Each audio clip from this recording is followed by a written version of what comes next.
अफसोस किबला अमीर दावत इस्लामी को पता ही नहीं है, और मैं बड़े अरसे से कह रहा हूं, मुझे कहते हो ना यरगमाल, ये यरगमाल बनाए हुए उन तक कोई चीज नहीं पहुंच सकती ऑफिशियल।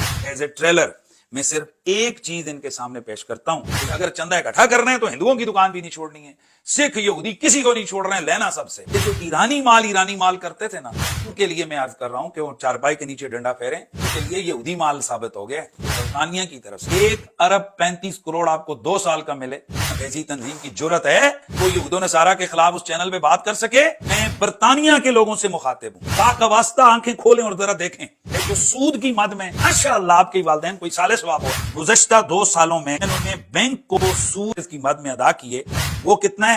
क्या आप इनसे ये सवाल पूछेंगे कि ये जो हमारे माँ बाप के इसाले सवाब की रकमें हमने दी थी तुम्हें और तुमने वो सूद में डाली है जालिमों? 1 साल की ट्रेवलिंग का खर्चा दावत इस्लामी के ऑफिशियल्स का यूके के अंदर 1,21,106 पाउंड। मुफ्ती मुनीब रहमतुल्लाह, अगर ये सुन्नी है तो इनके लिए क्यों दरवाजे मदनी चैनल के बंद हैं? और वो लोग पीटे जिन्होंने मुझे गालियां दी कि ये लोग अब अगर मुझे नुकसान पहुंचाएं, मेरी फैमिली को नुकसान पहुंचाएं, इसके जिम्मेदार इनका वो जो डॉन है, वो जो इमरान अत्तारी है, वो इसका जिम्मेदार होगा। अगली जो किस्त आएगी वो इससे ऊपर वाली आएगी।